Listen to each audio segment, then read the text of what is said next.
and it's because you're just so smart and you're so bright and you're so uptight. I just really enjoy dominating you because I know that for me to fuck you entails, you having to lose or, for you to somehow have to decompress to such an extent because you're so uptight and it entails so much decompression that for me to have sex with you, it's so powerful. And because I'm so wound up and I'm so uptight, I mean, anyone who meets me thinks I'm really intense. Anyone who meets me thinks they just think I'm a walking ulcer, meaning I'm just so crazy and, my eyes are beating out of my head because I'm just speaking rapidly at 200 miles an hour. And so, yeah, I guess for him, because he perceived me as bright, perceived me as smart, and as a result, white, and as a result, I guess, powerful and tight, meaning like he had to work to break it open. It was it was like a sex ritual in a lot of ways. Yep, because he was taking energy from you. And that's what it sounds like to me. Well, he did because you're right. I would be on a bed, prone to the bed for 15 minutes recovering. Well, how would you recover? Did you go soak and take a bath? Well, I mean, I would breathe. I would try to catch my breath. And then, I would take a bath. I would eat. I sometimes, if the store was open, I would purchase, those detox drinks that have, blueberry and raspberry, but it's like a smoothie. I would get that. But, I mean, I would have to recover. I mean, yes, I'd have to sit in the bathtub. So would he be feeling wonderful and say, oh, I'm sorry, or what would he say, and you just want him to leave? He would just say, oh, I'm sorry, and then he'd get dressed. Okay, well, I'll be calling you. Take care. And then he's on his way. So it made him feel really good. But what I'm wondering, as you decompress, it's like the way he was fucking you because you're so uptight, like you say, you're so intellectual, your mind is constantly thinking, you carry yourself that way, it's very anal, very tight, rigid, straight to the point, let's do what needs to be done, you wear your glasses. Was this a stress reliever, or did it put more stress in your energy field? Was it more damaging? Did it frazzle you in some type of way instead of relieve you?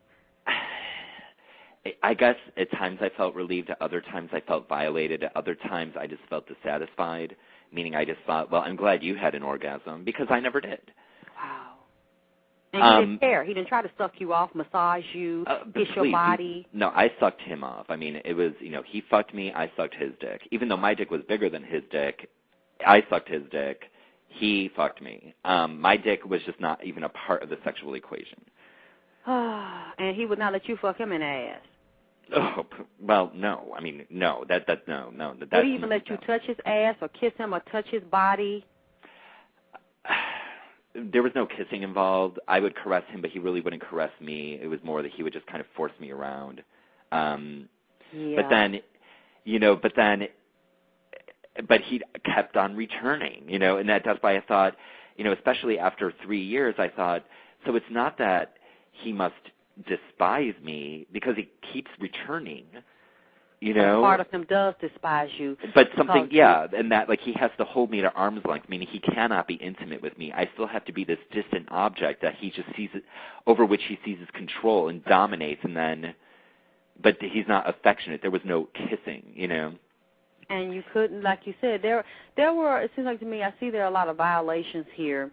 And it's like trying to even the playing field in his mind and lashing out at and trying to, it's like, you see what I'm saying? It's like you are obsessed with and you admire, you are in love with something or an image that you are not. It does not reflect you. He's not in love with himself. He's not in love with the black nigger reflection that he sees in the mirror. He really wants to be a white man. He wants to assume the life and the role, the identity, and the white skin privilege that a white man has. But since he will never be a white man, cannot become a white man, and he admires the status at the same time, he hates the status at the same time, and he hates white males that represents the image that he can never become while he admires it.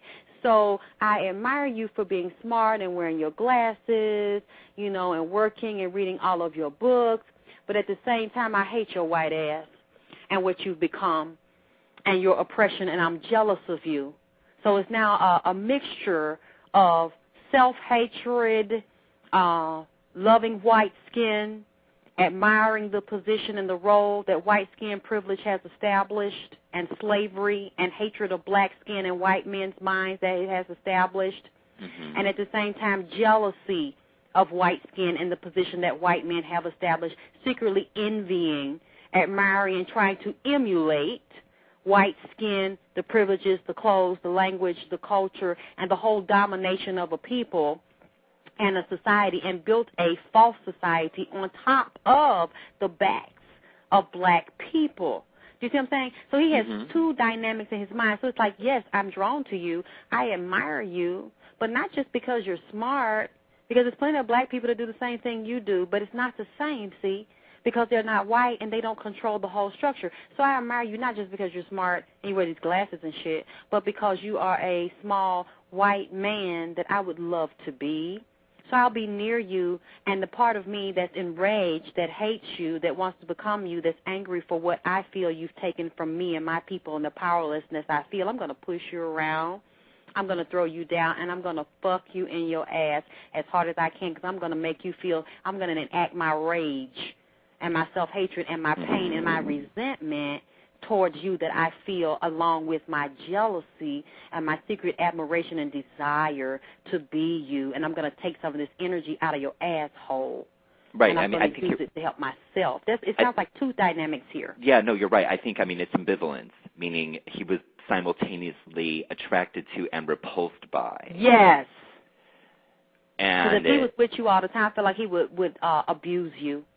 If y'all were together 24/7, because it's like a Dr. Jekyll and Mr. Hyde, he would contain that shit. Because even when you are sexual, from what you're telling me, there is some violence and rage and deep-seated aggression in the sex act. It's like an open assault on you through your ass. It's an open assault on white society and white supremacy through your ass. Yeah. I mean, that's what I'm getting. This is a sickness in this man, a contradiction in this man's mind. That has a lot to do with why he wouldn't call you and say, look, I'm at your door, I'm in your neighborhood, I want to fuck you in the ass. I want to dominate you, white boy. Open the goddamn door. I don't have to ask you for permission because I'm dominating you now. I'm reversing the roles. I'm getting back at you and every other white supremacist because your skin white. You're going to do what the fuck I say. You don't have any boundaries. I'm going to go past your boundaries. I'm not going to ask you for permission. You're not my master now. I'm your goddamn master. I'm not the slave now. This big nigga's finna enslave your asshole and dominate and oppress you. Open the goddamn door. I'm around the corner or I'm downstairs. So you said, wait a minute. Okay, you popped up before. You going to call next time. Okay, I called, white boy. I want to enslave you today. Can I come around? I'm in the hood. You say, yeah, come on.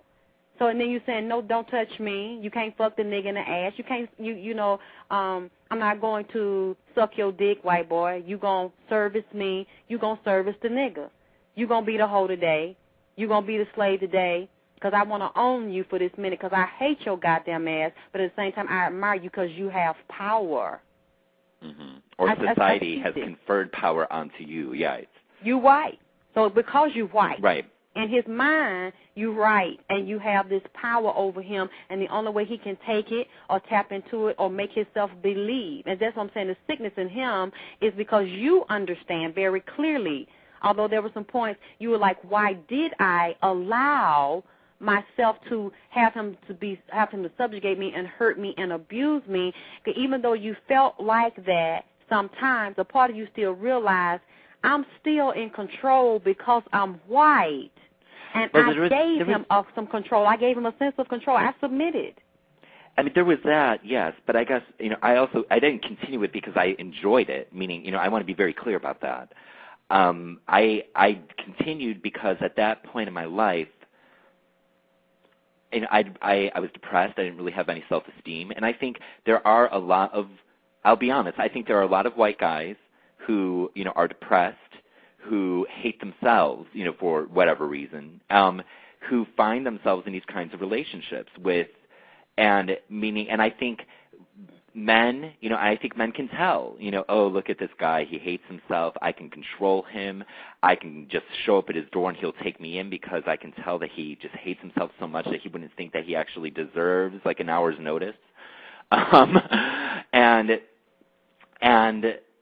And so, yes, and I think it was because he could sense that I was, that I really did loathe myself and I didn't have confidence in myself sexually, that